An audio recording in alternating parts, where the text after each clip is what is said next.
Less than 3% of Amazon sellers ever hit 7 figures. If you've done that, you are already in the top tier. But here's the problem. For most sellers, that's where it stops. They hover around 7 figures, grinding year after year, but never truly breaking past it. The truth is that the same strategy that got your business off the ground won't get you any further. Startup hustle simply doesn't scale. So if your Amazon business isn't growing anymore, it's because you are focused on the wrong things. So let's fix that. A few years ago, our business hit a wall at $1.3 million a year. Me and my business partner had built Elixir Glassware into a solid brand. Sales were pretty good and stable. But no matter what we did, we couldn't grow any further. On top of that, 2 new competitors launched and I could feel them gaining ground on us. And that's when the doubt started creeping in. Are our products even good? Maybe it's the niche. Should we start another brand? Or maybe Amazon is really dead and we should get into crypto instead. And of course, like every seller who gets stuck, I went searching for the secret. Maybe there is some hack I don't know about, some trick to unlock the next level. Of course, this made things worse. Because instead of fixing the real issue, I just created more problems. Fast forward 2.5 years, we hit nearly $2 million in sales in 1 month. And Elixir Glassware became an 8-figure brand. Shortly after, we sold our business. So how did that happen? How do you go from stuck at 1.3 million a year, questioning everything, to doing nearly 2 million in a single month and building an 8-figure brand? My friend Rico recently shared a similar story with me, stuck at 2 million in revenue for quite some time, and a year later, he more than doubled his revenue, hitting $5 million in sales. So what changed? Let me break it down for you. It is what I call the $1 million seller trap. I've seen this happen over and over again, not just with our business, but with dozens of sellers stuck at 7 figures. Let's begin with the bad news first. If you want to break past it, you have to change how you run your business. You have to change how you think, and you have to shift your focus and strategy. But here's the good news, I'm going to tell you exactly what to do. And I'll be honest, some of these lessons are going to sound counterintuitive. They go against the advice you've probably heard.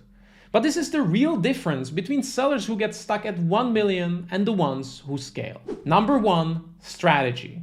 Understand your growth engines. Most 7-figure sellers focus on the wrong things.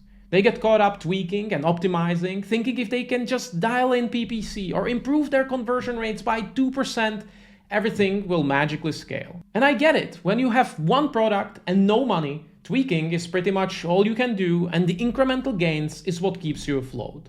But now, that's exactly how you stay stuck.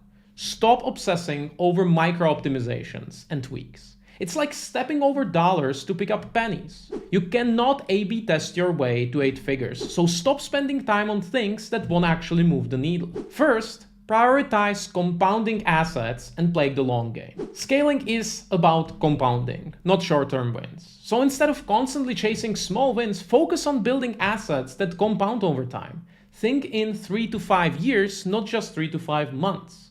What's going to make your business stronger long-term? Take an email list. It's a lot of work, and in the first 6 months, it might feel like it's not doing much. But what about in year 2, year 5? It's a complete game changer. It makes everything easier, launches, promotions, ranking. Brand awareness and audience is the same thing. It takes time and effort to get the ball rolling, but once you do, you have a huge advantage over sellers who rely 100% on the Amazon algorithm. Most people neglect this because there is no immediate ROI. Second, double down on what's already working. Once you hit 7 figures, it feels like the whole world opens up. You start seeing opportunities for your brand everywhere. Influencers, content, meta ads, retail. And the big question becomes, what do I do first? But here's the truth, and it may sound overly simple. Until you've mastered the fundamentals, you shouldn't be chasing anything new. This always reminds me of a friend who got traction with his first product, and he asked me, so what now? Should I start running meta ads or maybe work with influencers? Why don't you just launch another product and then another one and another one? Stop just throwing things at the wall, because that might work when you start, but when you want to scale, you need to master the fundamentals. It sounds simple and boring, well, because it is, but the boring work is what scales. For example, if you are like most sellers, your supply chain is a mess. And I mean it, chances are you are just winging it. You need to fix that first, because your supply chain is and always will be the backbone of your business. Improve your inventory forecasting. How many times did you run out of stock in the last 12 months? Or maybe you are overstocking and losing money in storage fees. You need to be on top of this. Next, negotiate better terms with your suppliers. That is the best and easiest way to free up cash flow to fund your growth. And lastly, use 3PL strategically to optimize your costs. And then, before you branch out, go all in on what's already working for you.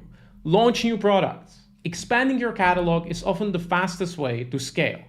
Understand your customer avatar and optimize your listings. Then, expand to new marketplaces. If you are crushing it in the US, try Canada, UK, and Europe. Once your Amazon foundation is strong, then you can layer on D2C, retail, and external traffic. You build your product lines first, and then you get it in front of as many customers as possible. That's the formula. Because scaling isn't about doing everything, it's about building on what you already have. And I see this all the time. Sellers that reach 8 figures aren't constantly chasing new trends. They are doubling down on what's working and squeezing every last drop from it. If you are getting value from this, please hit like and subscribe. It really helps. Number 2, systems. Understand leverage. If you are still doing everything yourself, I can promise you one thing. You are not going to scale. I don't care how hard you work. If you can't let go, you will always be the bottleneck. Scaling past 7 figures isn't about working more. It's about building leverage. Leverage in the form of systems and people. First, climb up the value ladder. In a career, people climb the corporate ladder to earn more. In business, you climb the value ladder. From $10 tasks all the way to $10,000 tasks. From creating labels to launching new sales channels. Your job is to move up the ladder, to leave the low-level work behind and focus more and more of your time on high-level work. If you are a one-man show in your business, you won't have the time and mental capacity to do the work that moves the needle. It is as simple as that. So how do you climb the ladder? By systematically removing yourself from the business. You essentially buy back your time. I call this process designing, and it is a cycle that looks like this. First, we identify the area of our business we want to remove ourselves from. The next step is to develop the process, document and streamline the workflow. Having a strong foundation in form of a task management and company wiki definitely helps. Then we need to find talent. We need to find someone with experience who can take it off our plate. Since we documented the process already, defining the requirements for the role will be easy. And lastly, once we find the right candidate, we onboard them and delegate. In other words, we want to transfer the accountability. Because remember, our goal is to remove ourselves, to buy back our time, so micromanaging is the last thing we want to do.